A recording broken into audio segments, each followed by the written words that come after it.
Question आपके सामने है, लेसन है द्रव्यमान केंद्र। कार्बन मोनोऑक्साइड यानी CO के अणु में कार्बन यानी C, ऑक्सीजन यानी O के परमाणुओं के बीच की दूरी, यह दूरी दे दिया। कार्बन के सापेक्ष लेना है यानी कार्बन फिक्स हो गया, कार्बन से दूरी नहीं नापनी है। तो मान लेते हैं हमारे पास पहले ध्यान दीजिएगा C का द्रव्यमान हम बोलते हैं M1, C का 12 हो जाता है। द्रव्यमान हम लेते हैं यहाँ से ग्राम में ले लीजिए तो ग्राम हो गया। ऑक्सीजन के आते हैं तो ऑक्सीजन का द्रव्यमान हमारे पास M2 16 ग्राम हो गया। दूरी की बात करते हैं तो C से दूरी हम लेके चल रहे हैं तो C के लिए x1 हमारे पास 0 है और इनके बीच की दूरी हमारे पास इतना एंगस्ट्रॉम है। मतलब दोनों के बीच की दूरी अगर यह 0 पे हो गया तो जो x2 है ऑक्सीजन वाली वह 1.130 एंगस्ट्रॉम हो जाएगा। यानी हमारे पास M1, M2, X1, X2 दे दिया। तो आपको क्वेश्चन में पूछा है कि इसके द्रव्यमान की स्थिति ज्ञात कीजिए, यानी हमको बताना है x बराबर M1 X2 और plus M2 X1, M1 X1 plus M2 X2 अपान M1 प्लस M2 था। M1 हमारे पास 12 हो गया, X1 हमारे पास 0 है और M2 हमारे पास 16 दे दिया गया है और 1.130 है और यहाँ पे M1 प्लस M2 यानी 12 धन 16 कर लीजिए। ठीक है, व्यवस्थित कर लीजिए, 0 हो गया। इसका गुणा करते हैं तो 1.13 में आप 16 से गुणा कर लीजिए, जो कि 6 18 1 6 7, यहाँ 6 ये 3 1 1 यानी 8 0 7 1 8 इतना और 2 स्थान पर दशमलव कर लेंगे, यानी इसका मान 18.08 और ये हो गया 28।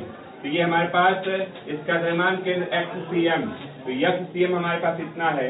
अगर आप इसका भाग देते हैं 18.08 में 28 से तो 0.6457 और मात्रक आपके कुछ में चला है एंगस्ट्रॉम में, तो इतना एंगस्ट्रॉम इसका द्रव्यमान केंद्र हो जाएगा। नोट कर लें। अगला क्वेश्चन आपके पास है कि 1 ग्राम 2 ग्राम तथा 3 ग्राम के 3 बिंदु द्रव्यमान x y तल पर क्रमशः 1 2 0 -1 2 -3 यह बिंदु हो गए पर स्थित है। निकाय के द्रव्यमान केंद्र की स्थिति क्या कीजिए, हमको क्या मालूम है। तो देखिए M1 हो गया 1 ग्राम, M2 हो गया 2 ग्राम और M3 हो गया 3 ग्राम। जो बिंदु होते हैं x1 1 y1 2, यहाँ आइए x2 0 y2 -1, ये हो गया x3 2 y3 -3। यही हमारे पास निर्देशांक हो गया। द्रव्यमान केंद्र में जो हम इसका निकाय का द्रव्यमान केंद्र पूछ रहा है तो उसका निर्देशांक तो उसमें भी x y होगा। तो पहले हम x CM y CM हमने लिखा द्रव्यमान केंद्र का निर्देशांक बराबर M1 X1 M2 X2 M3 X3 अपान M1 plus M2 plus M3, ये x में है। y में आएंगे M1 y1 M2 y2 M3 y3 अपान M1 प्लस M2 प्लस और M3 लिख लेंगे। अब हमको ज्यादा से ज्यादा क्या करना है, तो इसमें वैल्यू को रखना है। ध्यान दीजिएगा, देखिए वैल्यू रख रहे हैं M1 X1, ये M1 हो गया X1 हो गया तो 1 1 कम 1, M2 X2 M2 X2 0, M3 X3 6 और M1 plus M2 plus M3 1 plus 2 plus 3 6 2 5 1 6 कामा M1 y1 1 into 2 2 plus M2 y2 2 into -1 -2 plus M3 y3 3 और -3 -9 और अपान 6, यानी आपने हल किया तो आपके पास रिजल्ट 617 में 6 -2 और +2 कट गया -9 -9/6 -3/2 लिख सकते हैं। तो ये हो गया XCM YCM, यानी यही हमारा क्या है, द्रव्यमान केंद्र का निर्देशांक है। तो यही हमारा आंसर बनता है। नोट कर लें। अगला क्वेश्चन आपके सामने है 2 3 और 4 किलोग्राम के 3 द्रव्यमान हो गए। 1 मीटर भुजा निकाय का द्रव्यमान केंद्र मान लीजिए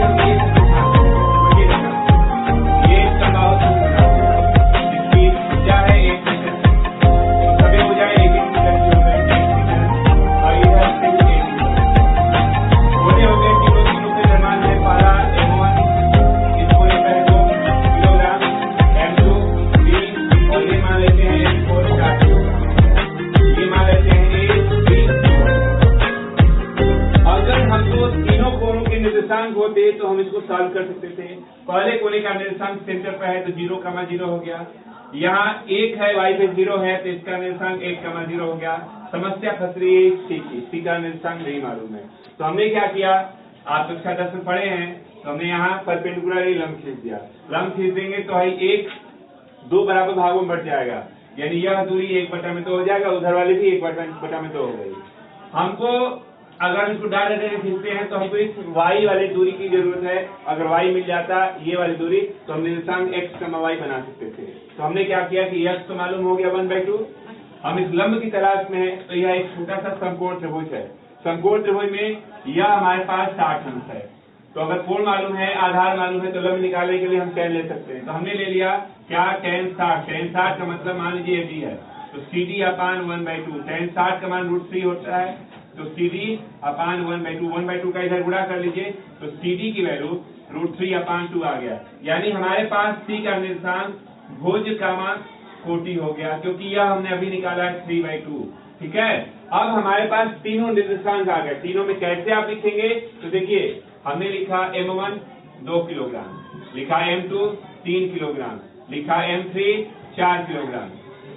देखिए पहला वाला x1 0, y1 0, आते हैं यहाँ x2 हमने लिखा 1 और y2 ये हो गया 0, इसको लिखा। x3 पे आते हैं, x3 1/2 और y3 √3/2। हमारे पास सब वैल्यू आ गया। अब लिखते हैं यहाँ आप, अभी जो पीछे क्वेश्चन लगाया गया था कि द्रव्यमान केंद्र यानी आप XCM और YCM बोलते हैं, तो M1 x1, M2 x2, M3 x3/M1 plus M2 और प्लस M3। सुनिएगा ध्यान से, अगर हम सिंगल भी निकालना चाहें तो द्रव्यमान केंद्र मिटा सकते हैं। आप इसको लिख सकते हैं XCM, ये हो गया। अब इसकी वैल्यू अलग से पहले निकाल लीजिए, ठीक है।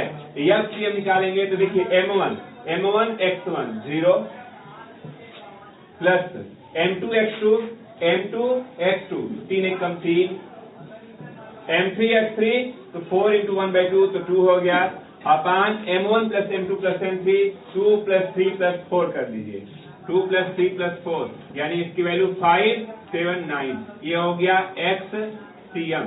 इसी तरह से YCM की value M1 y1 M2 y2 M3 y3 अपान M1 plus M2 plus M3, तो YCM हो जाएगा। देखिए M1 y1 0, M2 y2 0, M3 y3, तो 2 से 4 कटेगा, 2 √3 बच रहा है, 2 √3 अपान यही वाला रिजल्ट रहेगा 9।